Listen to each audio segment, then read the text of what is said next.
In 1867, a boy was born in the shadow of a church bell. His name was Timothy Caldwell, and he was never meant to live. Doctors said his heart should not have beaten. Priests said his soul should not have lingered. But still, he breathed. Still, he watched, and those who looked too long into his eyes began to lose themselves. The camera moves slowly through mist. The fields are damp with winter rain. Wooden fences lean against the weight of time, and in the distance, the town of Ashwick rests beneath a grey sky.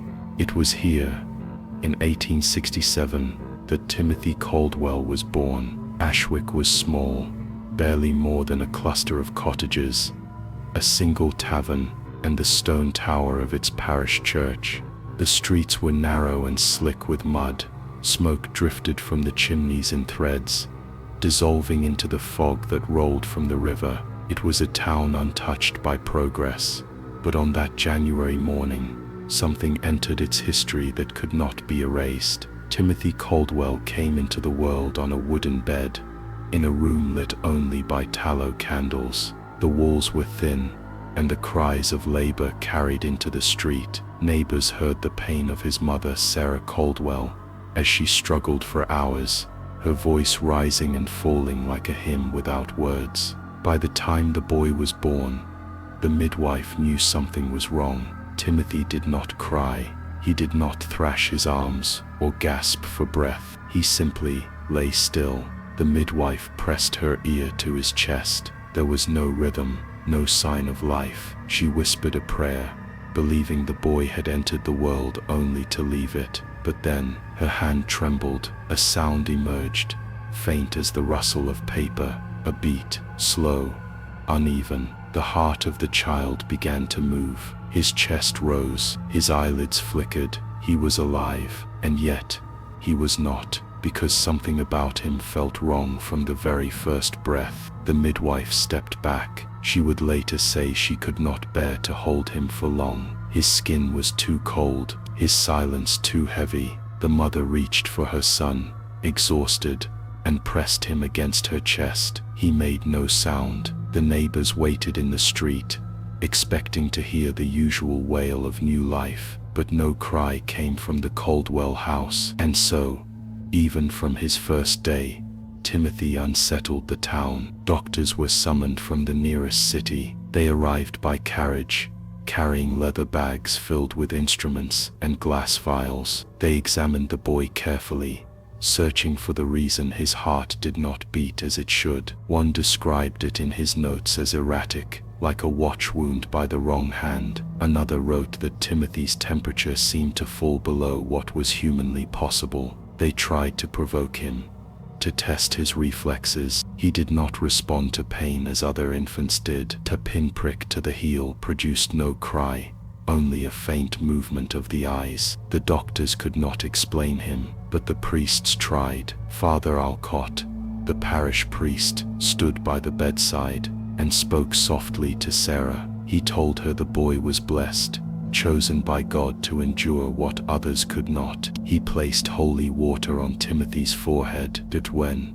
the droplets touched the child's skin, they lingered, as if the pores did not accept them. The water rolled down, leaving no trace. The priest said nothing, but his silence said everything. In the following days, word spread quickly through Ashwick. At the tavern, men whispered that the Caldwell boy had been born without a soul, that his body was alive, but his spirit had not arrived. Women at the well crossed themselves when Sarah approached. They spoke of curses, of omens. Some claimed the bells of the church had rung out of tune the morning of his birth. Others swore they had seen a shadow moving across the Caldwell window, though the candles had all been snuffed. Timothy became both miracle and curse. To some, proof that God still intervened. To others, evidence that he had turned his face away. Weeks passed. Timothy remained silent. He fed, but sparingly. He rarely slept,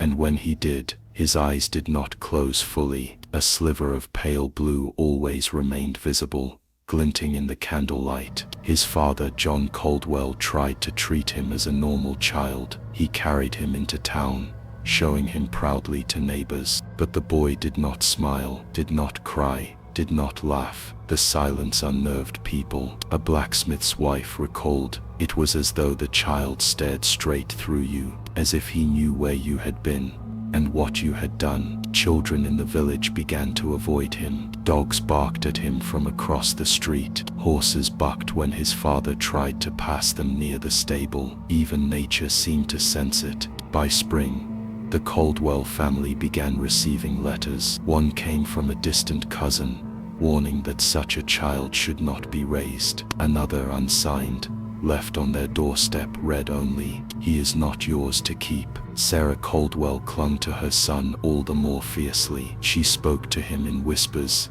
sang lullabies he did not acknowledge. She prayed at night, asking God to show her that he was meant to live. But in the silence of those nights, she sometimes swore she heard him breathing too slowly, too deliberately, as if each breath was chosen, not given. The doctors returned in April for further examination. They pricked his skin again. The boy did not flinch. They checked his pulse. The rhythm shifted under their fingers, too fast, then too slow. One physician admitted in his journal that Timothy seemed not to react to the world in ways human or natural. He did not seek warmth, did not turn toward sound, did not follow the movement of light across the room. And yet, he was aware. The doctors left Ashwick in silence. Their notes would later be found, tucked away in archives, with one line underlined twice: "There is no precedent for this child." By summer, the villagers began to avoid the Caldwells altogether.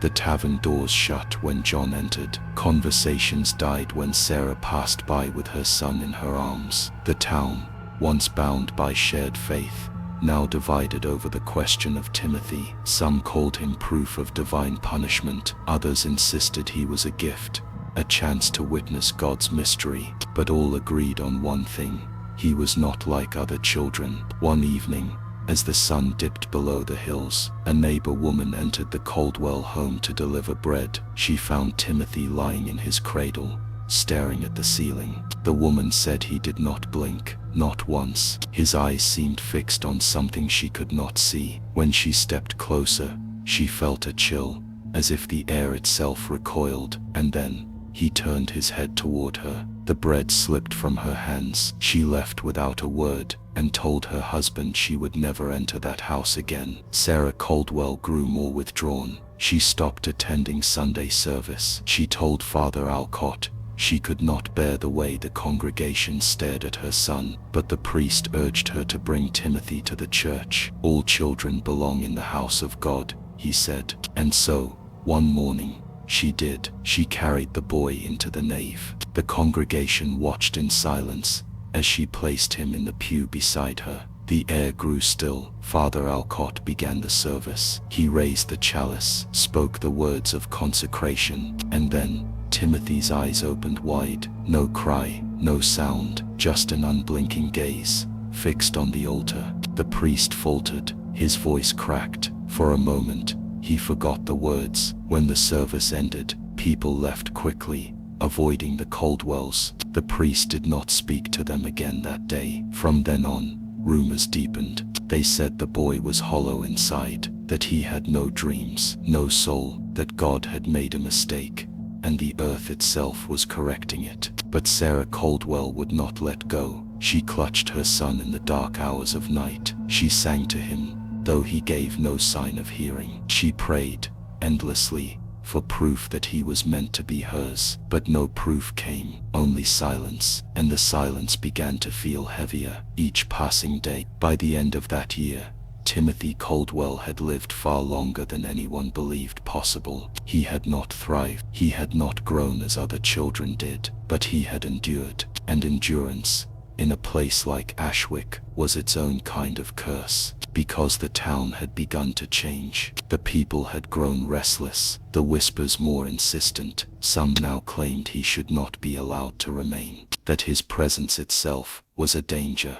And in the quiet winter nights of 1867, the Caldwells began to hear footsteps outside their home. Pausing, waiting, before moving on into the dark. The fields outside Ashwick bent with wind. Autumn had stripped the trees bare, leaving their branches like blackened fingers against a pale sky. Smoke hung low in the valley, drifting from the chimneys of cottages that seemed too small to contain the lives within them. And in one of those cottages, a child was learning how to look at the world. By his second year, Timothy Caldwell had begun to move with a strange, deliberate slowness. His limbs lagged behind other children his age. His voice never found shape. He did not speak, did not laugh, but he watched. Those who entered the Caldwell home said his eyes were always open, always searching, always following something that the rest of them could not see. At first it was dismissed. Children stared at corners. They dreamed with their eyes open. They drifted into shadows. But Timothy's gaze lingered too long. Neighbors swore his eyes followed things that weren't there. Shapes across the floor,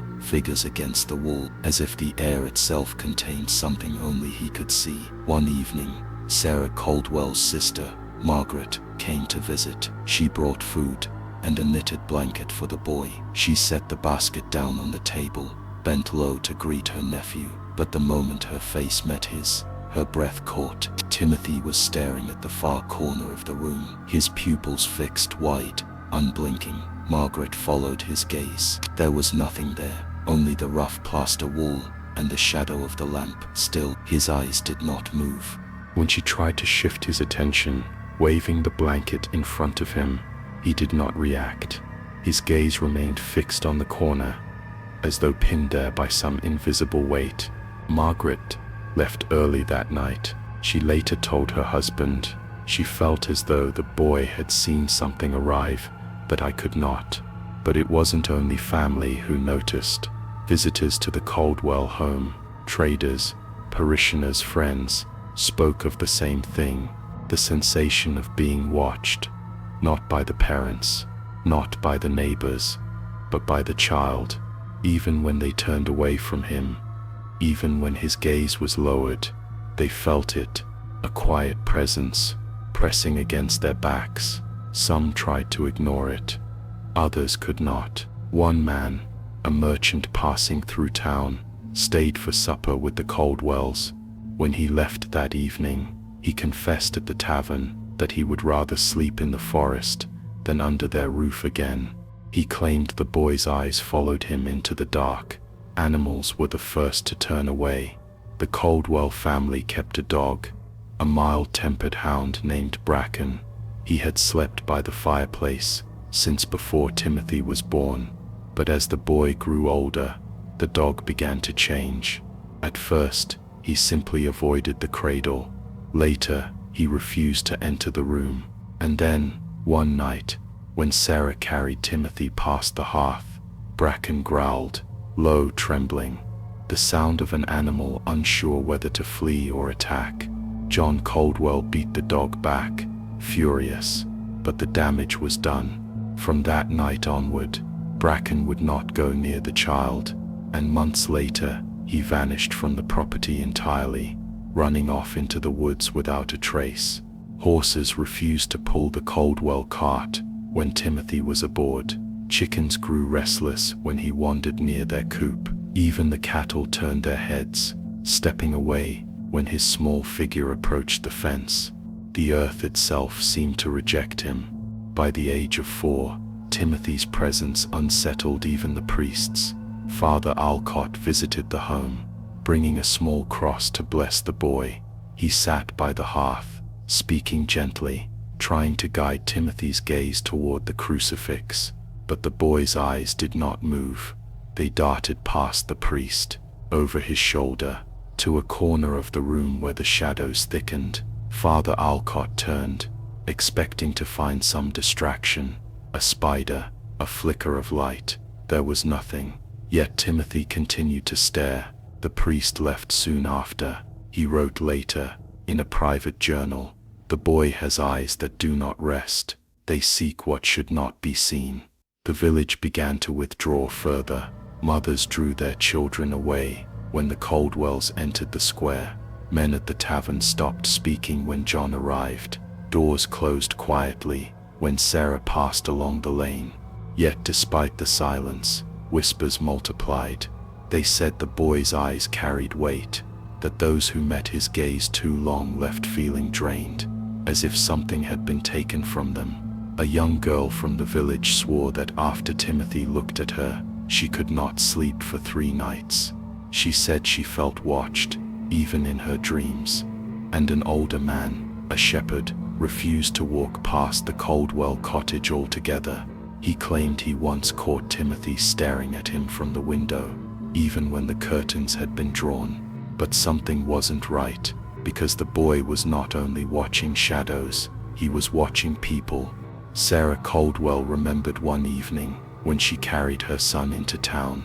As they passed through the market square, Timothy's head turned sharply toward a woman selling herbs. He stared at her with such intensity that the woman dropped her basket.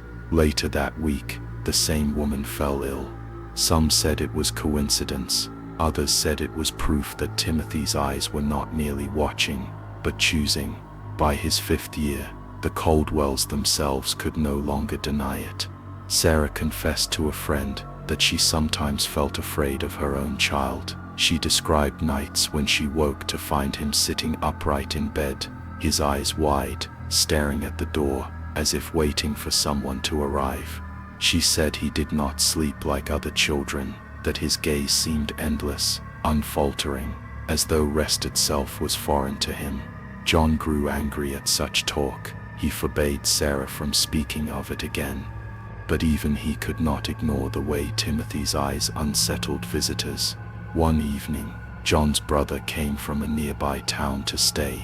Over supper, Timothy stared at him without blinking. The brother grew restless, his voice faltering mid-sentence. He pushed his chair back, sweating though the fire burned low.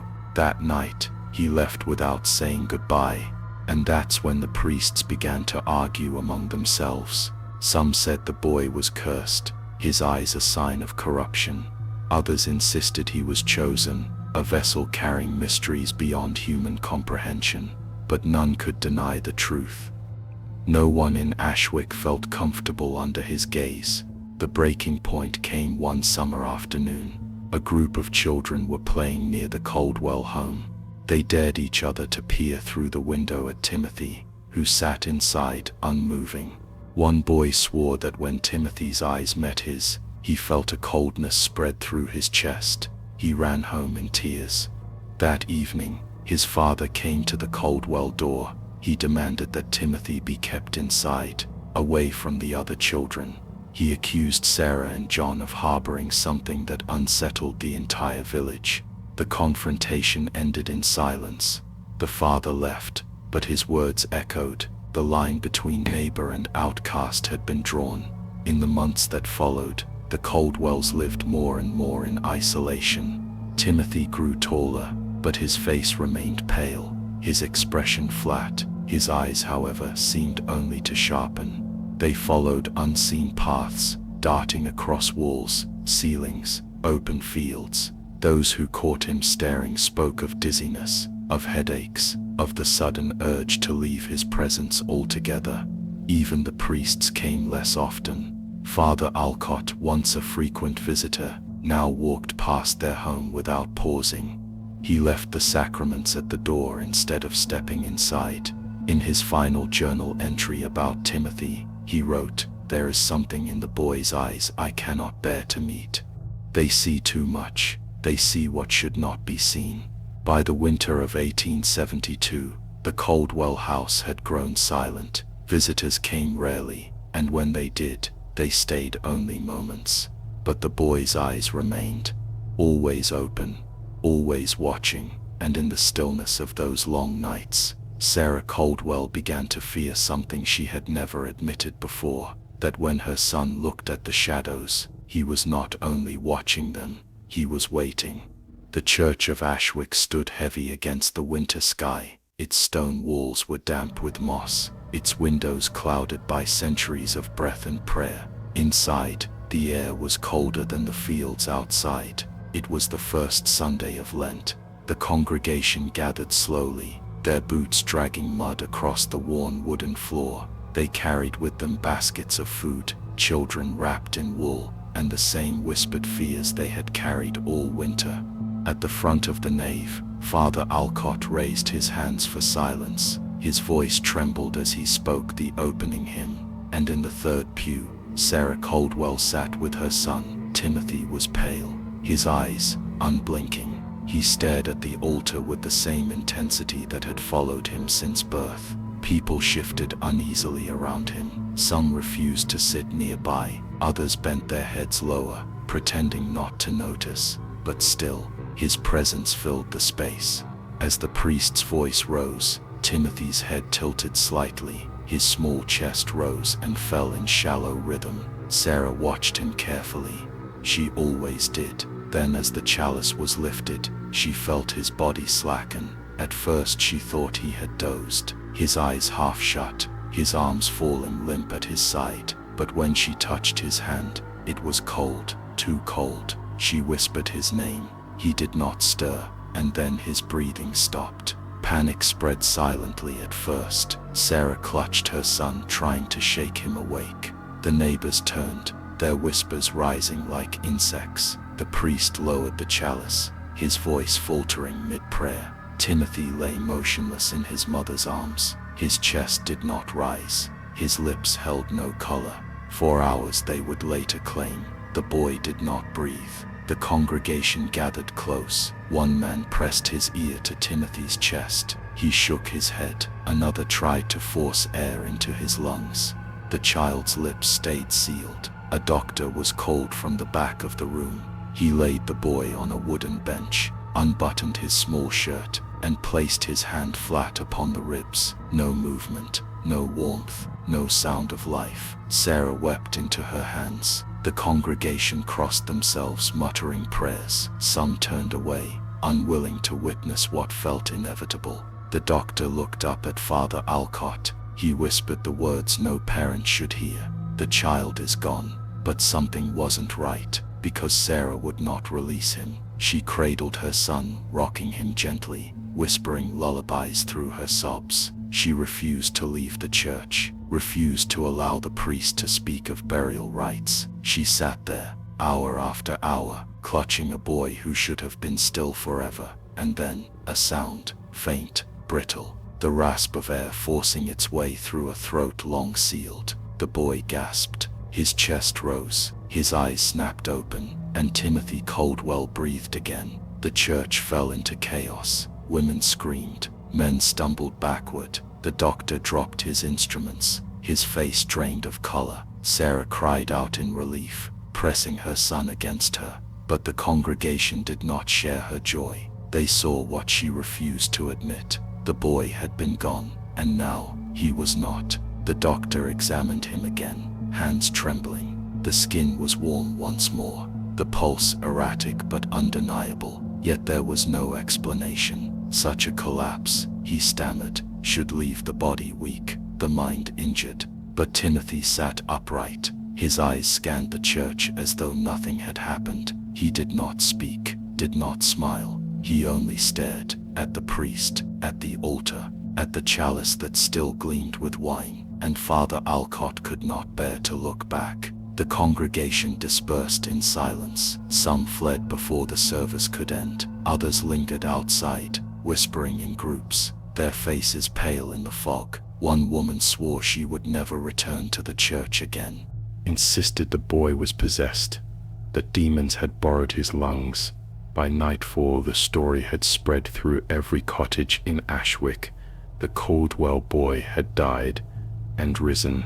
The doctors were called again. This time they came prepared with notebooks, thermometers, stethoscopes. They examined Timothy for hours in the Caldwell home. They measured his pulse, counted his breaths, held mirrors to his lips to catch the mist of life. What they found unsettled them deeply. His pulse shifted without pattern, fast as a hummingbird one moment, slow as a clock winding down the next. His breathing sometimes ceased altogether, only to return minutes later with no sign of distress. The physicians argued in low voices. One declared it a rare condition of the nerves, Another shook his head, insisting no science could explain a child who breathed not for hours, yet rose again with no harm. They left that night with faces grim, their notes marked by doubt. In one journal, a line was scrawled in haste: "This is beyond medicine." The whispers deepened. At the well, women spoke of possession. They said the boy had no soul of his own, that something else had taken his place. Men in the tavern muttered that the priest had failed, that the church itself had been corrupted by allowing him to enter. Children crossed themselves when they passed the Caldwell cottage, whispering prayers beneath their breath. And Father Alcott, though he said nothing publicly, wrote in his journal, "I saw him without breath. I saw him return." No scripture I know accounts for this, but the worst came weeks later. Timothy collapsed again, to this time not in church, but in his own home. Sarah screamed for help. Neighbors rushed inside. They found him sprawled on the floor, his face ashen, his chest unmoving. Again no breath, again no pulse, and again, after long hours, he rose. Each collapse grew more terrifying, each recovery more unnatural. By the third time, no doctor would attend him. By the fourth, neighbors refused to enter the house at all. Sarah was left alone with her son. Then the silence of those nights was broken only by the sound of his breathing, slow, uncertain, as though borrowed from somewhere else. The town of Ashwick had once pitied the Caldwells, but now pity was gone. In its place, suspicion. They whispered that Sarah had made a bargain, that John had cursed the family name. They whispered that Timothy was not meant to live, and that each breath he took was stolen. The church pews grew emptier each week. Families drifted to other parishes. The bells rang to fewer ears. And still, the boy remained, alive when he should not be, breathing when all reason said he could not. By the year's end, the congregation spoke no longer of medicine, nor miracle. They spoke only of one word: possession. And in the small, dim rooms of Ashwick, where firelight flickered against plaster walls, families whispered that Timothy Caldwell was not a child at all. He was a vessel, and the question was no longer how long he would live, but how long the town could endure him. The Caldwell house sat at the far edge of Ashwick. Its roof sagged beneath years of rain. Its windows were narrow, its timbers bowed. By day it was unremarkable, a small cottage of stone, smoke rising thin from its crooked chimney. But by night, something shifted. The villagers began to notice, first in whispers, small remarks made at the well. A nervous glance passed across the tavern tables, because when darkness settled over Ashwick, the Caldwell home did not rest as other houses did. The Miller family lived closest. A small yard separated their back wall from the Caldwell's garden, and one night, Thomas Miller woke to the sound of voices. At first he thought it was the wind. It carried low across the fields, pulling through the hedges, rattling the shutters. But the sound did not rise or fall with the gusts. It was steady, rhythmic, like chanting. He pressed his ear against the wall, straining to listen. Words moved in cadences he did not understand, but he recognized the form, the rise and fall of prayer, not in English, not in the tongue of his family, Latin. And that's when he heard it. The voice was not of a man, nor of a woman. It was small, high.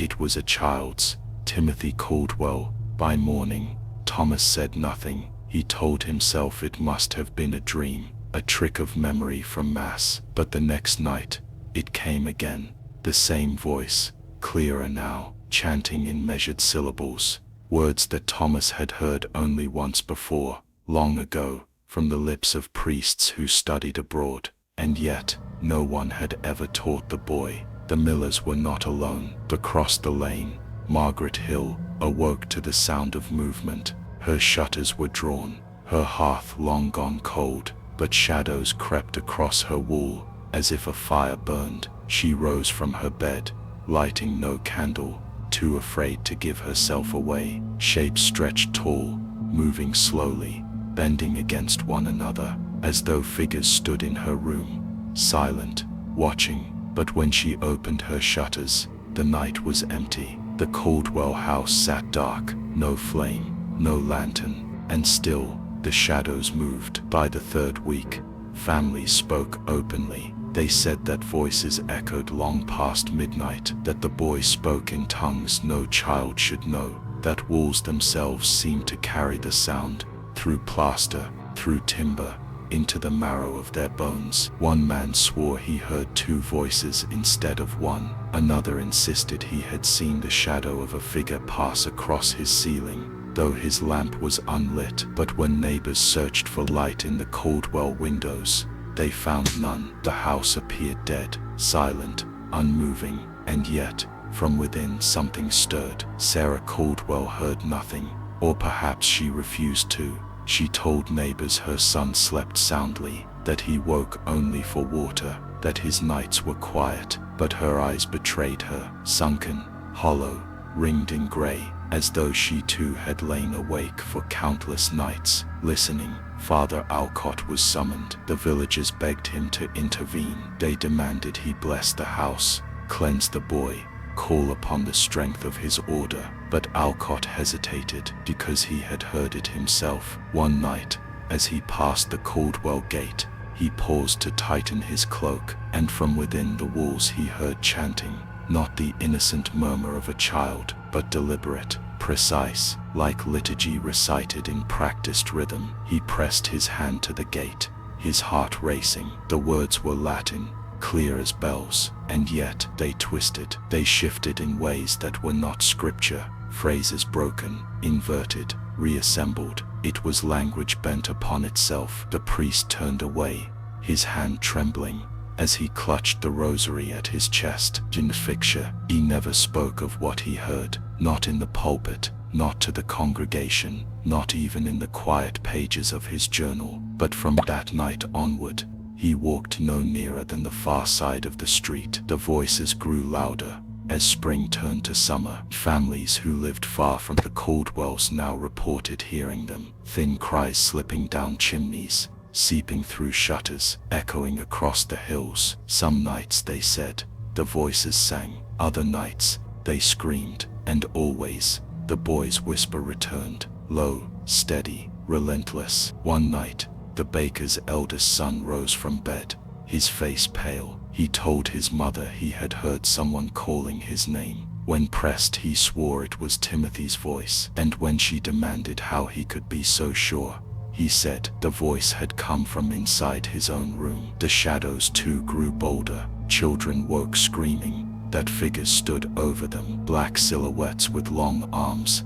and no faces. But when parents rushed in, the rooms were empty. Still, the marks remained, scratches along plaster walls, damp handprints pressed against window panes, and not once was a candle lit in the Caldwell home. By midsummer, families began to leave. Carts rattled down the road before dawn, doors bolted, shutters nailed. No one wanted to live near the Caldwells. No one wanted to hear those voices again. The lane, that once bustled with children, grew silent. The fields lay untended, the air thick with fear. Only the Caldwells remained, and the sound of chanting. The last to endure was Thomas Miller. One night, unable to bear it, he stepped from his bed, crossed his yard, and pressed his ear to the Caldwell wall. The voice was there, clear, perfect, a string of Latin prayers, spoken backward. He staggered away, bile rising in his throat. He tried to cross himself,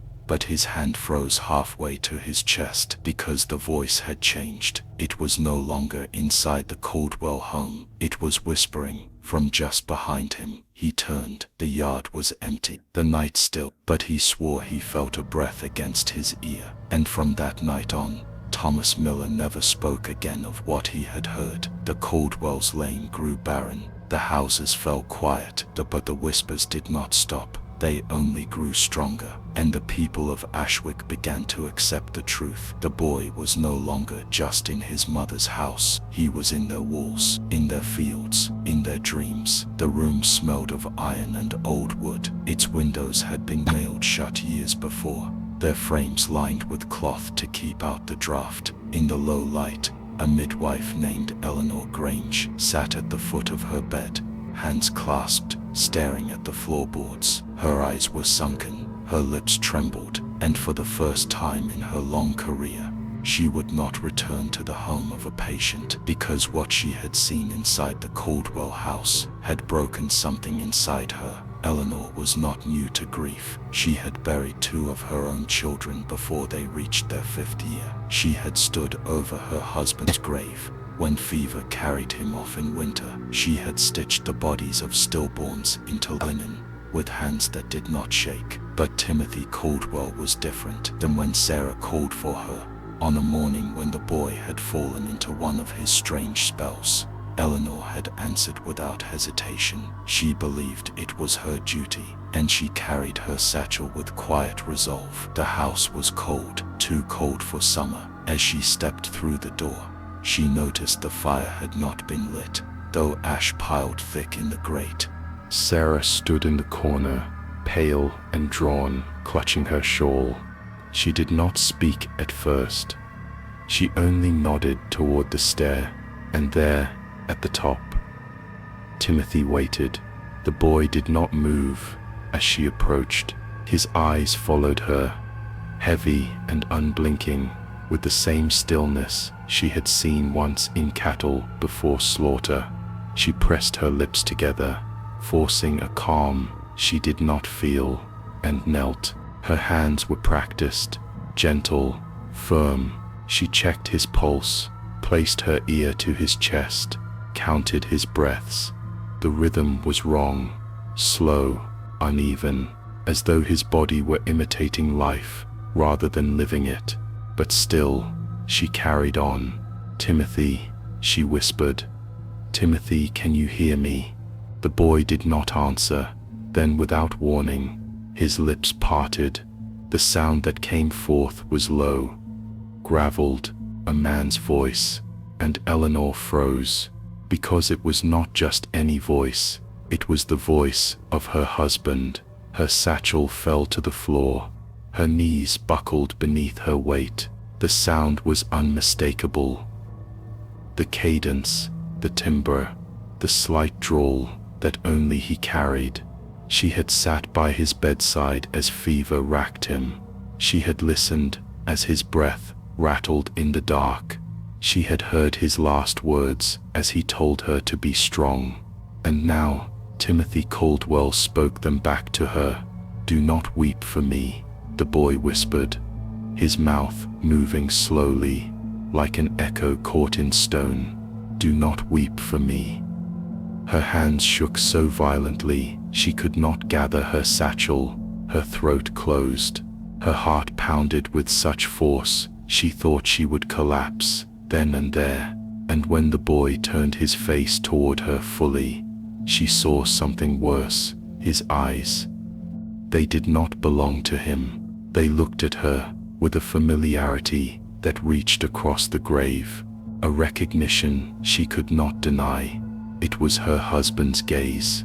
She stumbled backward, her heel caught the stair, and for one brief second, she thought she saw him, her husband, leaning just behind the boy's shoulder. But the space was empty. Only Timothy stood there, silent now, watching. Eleanor fled the house before Sarah could call after her. She left her satchel on the floor. She left her dignity behind with it. And she did not return. For 2 days she locked herself in her room. She spoke to no one. She ate nothing. She sat at her desk with trembling hands, writing what she could not say aloud. Her letter was short, barely a page, but every line dripped with fear.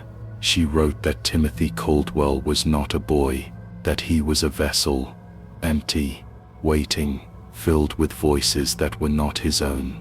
She wrote that when she looked into his face, she saw only echoes, reflections of what had been lost, fragments of the dead, stitched into flesh that did not belong to them. And she ended with a warning. "Do not leave your children near him. Do not let him speak your name. For he will take from you what you love. He will return it in whispers. He is not alive. He is not gone. He is only hollow. The letter was found 3 days later. By then Eleanor was gone. Her neighbors said she left in the night, with only a single trunk. Some claimed they saw her walking the long road toward the coast, her eyes fixed on the horizon. Others whispered that she had been driven mad, that she wandered the moors until the marsh swallowed her whole. No one in Ashwick ever saw her again, but the letter remained, passed from hand to hand, read in silence by candlelight, hidden quickly when children stirred. Its words became part of the whispers that already haunted the village, proof, testimony, a witness they could not ignore, and the people of Ashwick began to believe what many had already feared. Timothy Caldwell was no ordinary child. He was something else, and the voice that called from his mouth was not his own. The chapel looked different in the early morning light. Shadows leaned long across the pews. The air felt damp, as though the stone itself held its breath, and that was when the carriage arrived. The horses slowed, hooves striking mud and gravel. 3 men stepped down. They carried no luggage except for their satchels, no weapons, no offerings for the villagers, only the weight of their robes, and the quiet authority of their office. They were priests, and they had been sent to judge. Father Ansel walked first. His frame was bent, but his stride was steady. Decades of service had left grooves on his face, but also a patience that few men carried. He moved with an air of reverence, even on the cracked road that led to the chapel. Behind him came Father Matthias, rigid, stern. His eyes darted to the villagers who lingered in the fields, watching silently from behind the hedges. He saw suspicion there, and in his heart he answered suspicion with suspicion. Last came Father Corbin, quiet, withdrawn. His journal was already in his hand. He wrote even as he walked, his pen scratching across the paper with nervous precision. The 3 of them together seemed to belong to another world, but now that world had been sent to Ashwick. Timothy Caldwell waited for them in the chapel. He was seated at the front, his small body dwarfed by the pew. His feet swung just above the stone floor. His hands rested in his lap. His face was pale, but his expression revealed nothing. His mother sat near the back, her eyes red, her shawl clutched as though she feared it might be torn from her shoulders. She had begged for this intervention, but now, in the cold light of day, she seemed to regret it. The 3 priests approached. They stood before the boy, as if he were not a child, but an altar. Ansel knelt first. "Timothy," he said softly, "do you know why we have come?" The boy did not respond. "Do you believe in God?" Still silence. Ansel waited, the way he would with a sick man too weak to answer, but the boy gave him nothing. Then slowly, Timothy lifted his eyes, and Ansel felt the blood drain from his face, because Timothy was not looking at him, not at Matthias, not at Corbin. He was looking past them, straight ahead, at the bare wall of the chapel, as if someone stood there. Someone invisible, someone waiting. That night, Ansel wrote in his journal, "Timothy is touched, not by darkness, but by mystery. His silence is not rebellion. It is the silence of those who see further than we can. He is not to be feared, but to be preserved. I believe this child carries within him something that does not belong to us, yet it is not evil. It is transcendent." Matthias disagreed. On the 2nd day, he placed a crucifix on the altar. He lit 2 candles. He brought Timothy forward. "Kiss it," he said. The boy did not move. "Repeat after me. Credo in unum Deum." The boy's lips remained shut. Matthias leaned closer, his voice sharp. "Do it." And that was when Timothy laughed. A hollow, breathless laugh.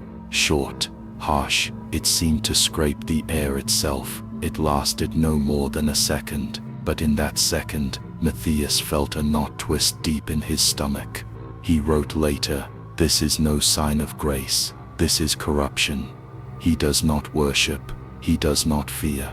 He mocks. He wears the face of a child, but inside he is something else, something emptied of life." Corbin observed. He stayed apart, watching from the shadows of the pews, his journal filled with lines that never stopped. He wrote every word Ansel spoke, every demand Matthias made. He counted the seconds of silence, the flickering of candles, the shifting of the boy's eyes, but his conclusions were different. Not holy, not cursed, only vacant. Timothy, he wrote, is like a mirror with no reflection.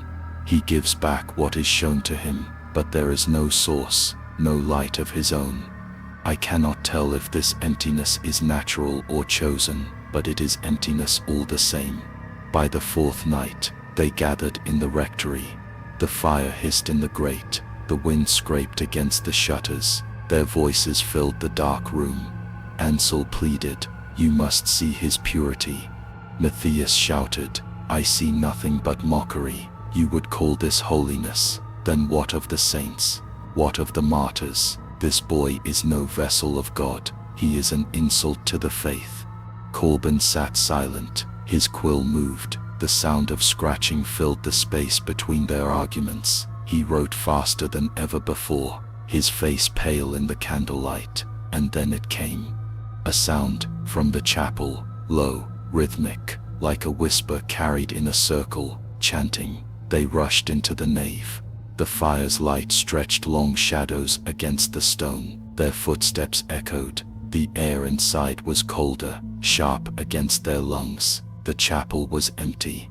Timothy was not there, but Corbin was. He was seated in the front pew, his body still, his hands folded neatly, his eyes fixed on the far wall. His lips moved faintly, though no sound escaped. "Father," Ansel whispered. No reply. Matthias gripped his shoulder, shook him hard. Still nothing.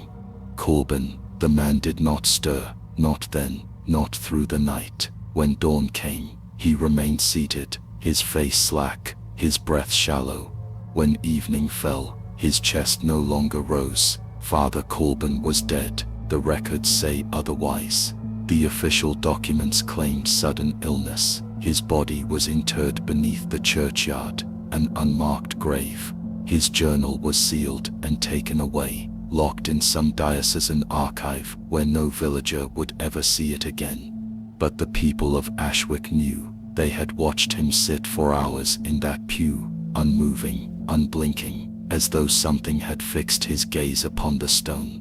And when he died, the fear that gripped the village deepened. Ansel left swearing that Timothy Caldwell was chosen by God. Matthias departed, declaring him corrupted flesh, but Corbin never left. His grave rested in the soil of Ashwick, the earth heavy above him, and the boy remained. From then on, the question was not whether Timothy was holy or cursed, but what it was inside him that had held a priest so long in its gaze, until the man's life itself slipped away. Because whatever it was still there. The carriage wheels screeched against the cobblestones. Fog pressed heavy against the lanterns. The village seemed smaller as the men from London arrived. Doctors, carrying instruments wrapped in velvet cases, carrying their education like armor. But something wasn't right. They were 3 in number. Dr. Julius Harrow, senior physician. His spectacles never left the bridge of his nose. He carried himself with the detachment of a man who saw the body only as a system, a problem to be solved. Dr. Samuel Keene, younger, nervous, his hands shook slightly when he lit his pipe. He spoke little on the journey, but his eyes wandered, always measuring, always recording. Elias Morton, silent, sharp. He had trained in anatomy under London's most brutal instructors. His notebook was bound in leather, its pages already crowded with diagrams of dissections. They came not as healers, but as examiners, to take what could be taken, and measure what should not be measurable. Timothy was waiting. The boy sat on the rectory bench. His small frame seemed swallowed by the shadows. His feet did not touch the floor. His hands rested loosely in his lap. He did not look up. As they entered, he did not move at all. Dr. Harrow cleared his throat. The subject, Timothy's mother whispered, "My son." But Harrow had already begun writing. The first tests were simple: touch, response, pulse. They pricked his arm with a pin. The boy did not flinch. They pressed fingers to his wrist. The rhythm was faint, uneven, almost not there at all. They shone lamplight into his eyes. His pupils did not contract. Dr. Keene wrote, "Subject exhibits resistance to normal sensory engagement. Vital signs irregular. Possible neurological disorder." But then came the cut. Dr. Morton drew a small scalpel. He pressed it lightly to the boy's palm. A thin red line opened. The doctors leaned in. Blood welled, but it did not clot. It slid from the wound in a slow, steady trickle, drop after drop, pooling on the floor. 'Tis they waited for scabbing, for tightening of skin, for the natural repair everybody knows, but it did not come. The blood kept moving, as if the body had forgotten how to close itself. Morton's hand trembled. He wrote, "Wound persists without coagulation. Time elapsed, 47 minutes. No clotting response. Patient unperturbed." That something wasn't right. To that night, the doctors retired to their quarters above the inn. Harrow reviewed his notes by candlelight. His script was steady, almost cold. Medical anomaly, hemophilia perhaps, yet unlike any variant known. Further observation required. Keene, however, hesitated over his page. He wrote slowly. To the boy does not react, even as blood leaves him. His face remains calm, almost vacant. Not illness, not ignorance. It is as if pain does not reach him. Morton's entry was different still. He wrote only one line. The sound, because the doctors had heard it. When the boy's blood touched the stone floor, something moved in the silence. A whisper, so faint they thought it was the wind, so low it seemed to curl behind their ears, that when they retired to their rooms, the whisper followed. Dr. Keene swore he heard Latin, broken phrases, indistinct, circling in the darkness of his chamber. Dr. Morton claimed he heard his own name, spoken once, quiet, but with such weight that he dropped his pen. Ted Harrow. Harrow denied it, but his candle burned until dawn. To the next day, they continued. They measured the boy's temperature. His skin remained cool, almost damp, even by the fire. They drew more blood. It flowed without resistance, filling vials with unnatural ease. They pressed a needle into his flesh. The wound stayed open. Red seeped endlessly. Still Timothy did not cry, did not resist, did not even blink. It was as though he were waiting for something only he could see. The journals grew darker. Keene wrote, "I wake with the sound still in my ears. I cannot escape it. The boy's blood carries something with it. A murmur, a cadence not born of lungs or throat. If it is not my imagination, then it is something that travels where sound should not travel." Morton wrote, "My hand shook as I made the incision, not from fear, but from recognition. The tissue did not behave as tissue should. It was not flesh. It was something pretending to be flesh. I cannot explain further." And Harrow, though he wrote of science and pathology, added one final note in the margin. "I dreamed last night of walls closing in, of stone that breathed. I awoke with the taste of iron in my mouth." By the third day, their work began to fracture. Morton refused to continue. He stood in the rectory, his journal pressed to his chest, his face pale. "This is not medicine," he said. "This is desecration." Keene begged him to stay. "We must understand. If we turn away, no one will believe us. They will call it superstition. We must record." But Morton shook his head. He looked at Timothy, still seated, still silent, and his eyes filled with something close to dread. "He knows," Morton whispered. And that night, Morton did not write. His journal ended abruptly. The villagers reported a scream near midnight, a door slamming, footsteps pounding down the stairs of the inn. In the morning, Morton's bed was empty, his possessions left untouched, his journal missing. He was never seen again. The two remaining doctors worked in silence. Keene grew gaunt, his eyes sunken. He spoke in half phrases, muttering to himself. Harrow refused to acknowledge anything beyond the body. He cut deeper, demanded more samples, ordered more blood. Timothy endured, hour after hour, cut after cut. The flesh remained open, the blood unending, the boy silent. On the seventh night, Keene wrote his final words. "The whispers no longer wait for dark. I hear them, in the daylight. They rise from the vials of blood. They curl from the bandages. They repeat only one phrase. I cannot record it here. To write it is to summon it." The ink trailed off. The page was torn. When the doctors departed, only Harrow remained composed. He carried the cases of instruments. He carried the vials sealed with wax. He carried the journals clutched beneath his arm.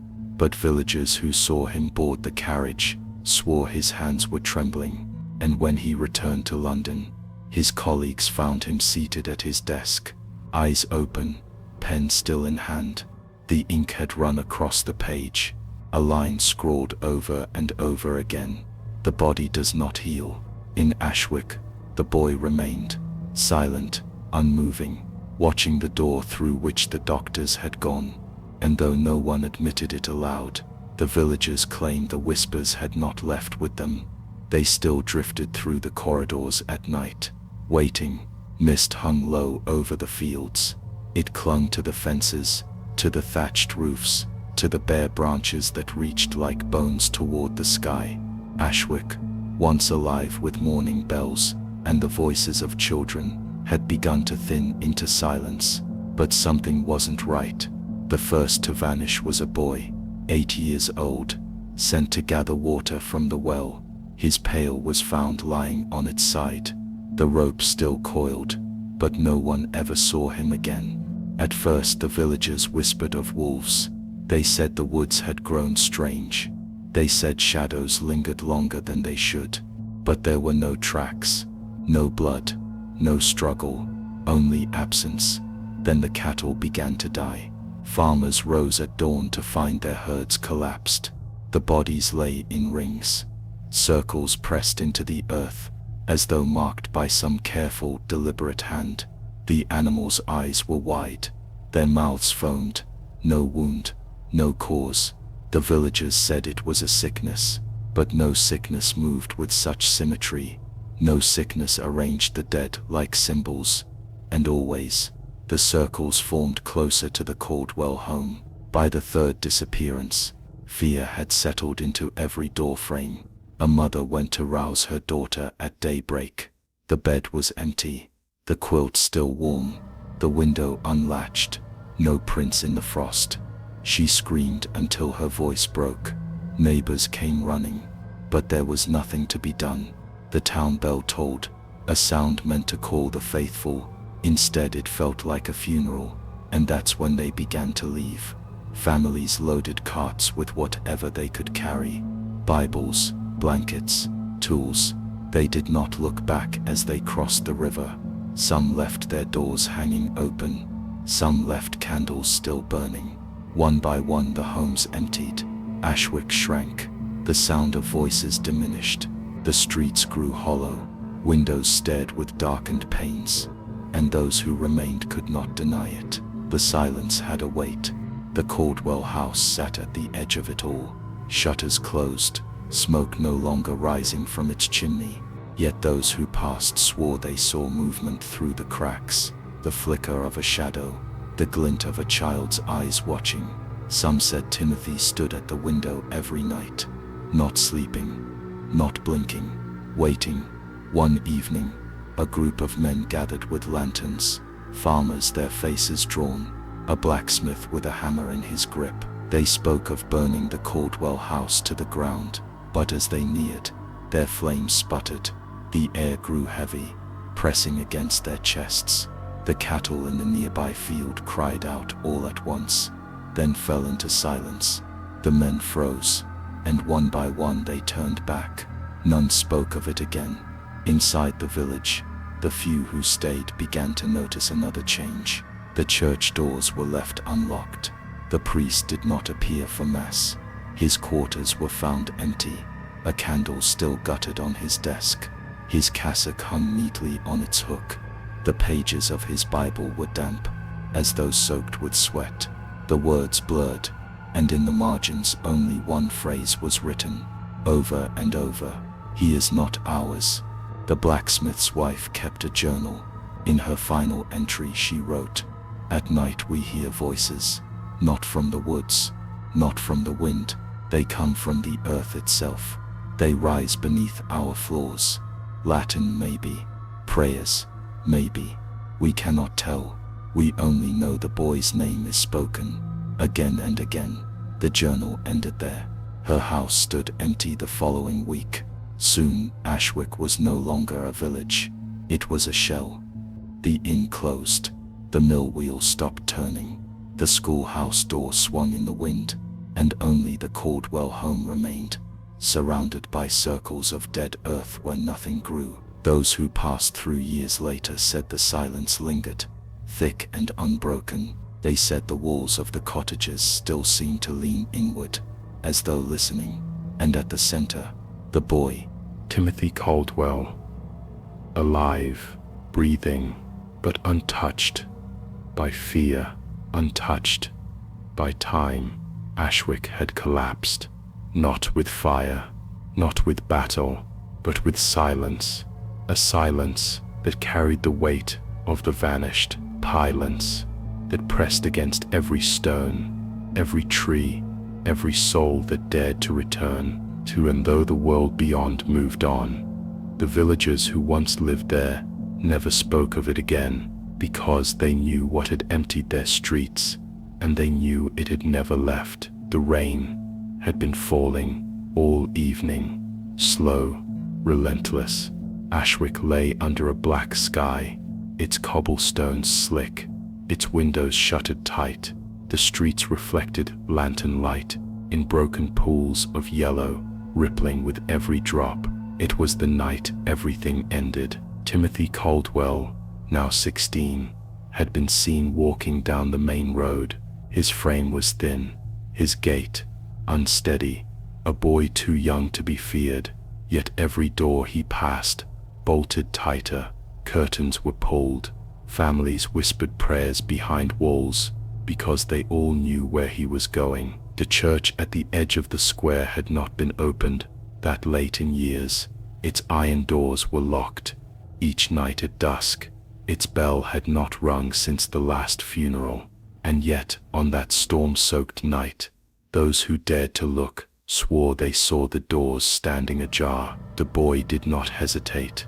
He stepped inside, and that was when the music began. The sound was faint at first. A low murmur carried on the wind. The villagers thought it was thunder rolling over the hills, but then the notes grew sharper, clearer, until there was no mistaking it. The same organ that had been sealed for decades, playing on its own. Inside, the pews were cloaked in dust. Candles had long burned out, and yet the air trembled with music, as if unseen hands pressed the keys, pulling chords that echoed through the rafters. Timothy walked the center aisle. Ears, small frame seemed swallowed by the scale of the building. Shadows followed him. The notes rose higher, more frantic. The villagers watching from the street swore the windows vibrated with the sound, but Timothy did not flinch. He moved toward the altar, to one man, A farmer named Joseph Leary later confessed he had been close enough to hear him speak. He had followed, at a distance, drawn by something he could not name, the rain dripping from his hat, his breath shallow. He crept toward the open doors, and what he heard never left him. The boy was whispering, not in his own voice. Joseph swore it was lower, rough, a sound too old for a child's throat. The words were indistinct, carried by the storm, but the tone was unmistakable. It was prayer, he said, but not to any god he knew. But something wasn't right. The thunder cracked overhead. The organ swelled. Joseph backed away, stumbling on the steps, clutching the railing with trembling hands. By the time he found the courage to look back, Timothy was gone. The organ fell silent. The doors creaked shut, and the church was empty. That dawn, the villagers searched. They checked the pews, the choir loft, the crypt below the floor. They called his name into the woods, into the hills, down every road out of Ashwick, but there was no trace. The boy who had carried a village's dread had simply vanished. Then those who had seen him that night could not shake the sound of that voice, a voice that did not belong to him, a voice that seemed to linger in the air long after the storm had passed. Some said the church itself held it still, that if you pressed your ear to the altar stone, you could hear the faintest whisper, the prayer meant for no human ear. And from that night forward, the people of Ashwick lived with the silence, because Timothy Caldwell had walked into the church alone and never returned. But the organ, they swore, played again. The church rises from the center of Ashwick like a husk. Its stone walls are cracked, its doors rotting, its windows veined with dust. Grass grows high around the steps, untended, hiding the broken path that once led villagers inside. The bell tower leans slightly, its frame eaten by time. The bell itself is gone, leaving only a dark cavity, like a mouth that no longer calls. But when you stand before it, the air feels colder, a temperature that does not belong to the season, a chill that seems to come from the stones themselves. Researchers came here decades later, historians, archivists, seekers of the strange. They carried lanterns, cameras, notebooks. Some hoped to document a legend, others to disprove it.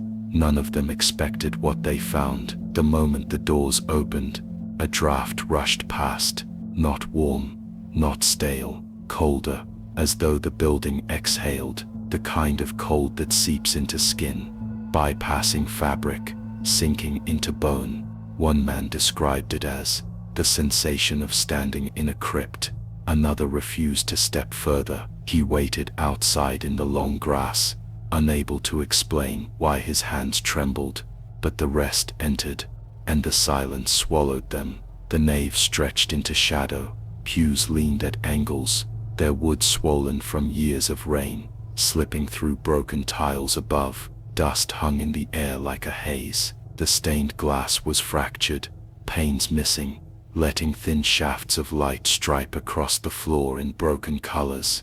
Their boots echoed against the flagstone, and each sound carried too long, like the building wanted to remember every step. Then came the first whisper. It was faint, barely more than a suggestion of sound, a thin line of noise threading through the space.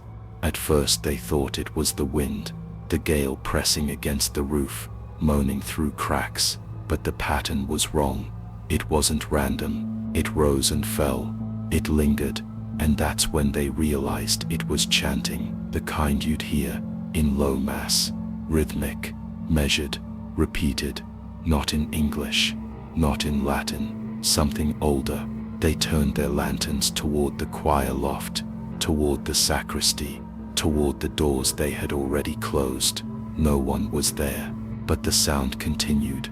One of them, a woman named Dr. Emily Cross, wrote in her notes that she felt a presence behind her each time she tried to write. She would stop, look over her shoulder, and nothing was there. But she couldn't shake the feeling. She described the sensation in one sentence: like a room filled with eyes. Another, a photographer named James Wilton, refused to keep his back to the altar. He walked sideways, shifting, always turning to face it. His photographs later revealed streaks of light, blurred shadows, distortions that had no source. But something wasn't right. The deeper they moved, the stronger it grew. Past the pews, up the altar steps, into the chancel where Timothy had last been seen. The air thickened, their breath fogged, though outside the night was warm. It was here that Howard Briggs, an anthropologist, swore he felt someone brush past him. Not a draft, not an illusion, a deliberate touch across the sleeve of his coat. He spun, his lantern caught only empty space. The group froze. No one spoke, only the chanting filled the air. It was at this point that one of the lanterns went out. No breeze, no motion.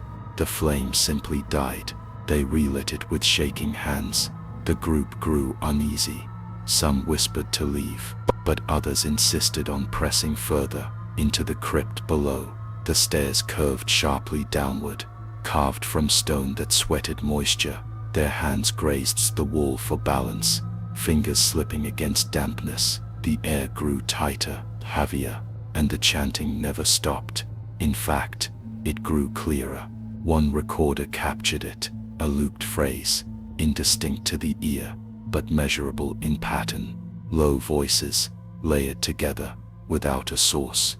When the group reached the bottom, they found nothing, just rows of old stone coffins, their inscriptions worn to illegibility, dust covering every surface. But one thing was missing. There was no grave for Timothy, no marker, no record. The town registry listed no burial, no death certificate, no entry at all. It was as though he had never existed. The researchers left shaken. Some refused to speak of it. Others published their accounts, stripped of personal fear, but heavy with detail. Cold air, repeated chanting, the sensation of being watched at every moment. But the story did not end with them. Briggs confessed to friends years later that the chanting had followed him, at first faintly, in the days after he left Ashwick, then louder, louder still, until he could not sleep. He described it in a letter.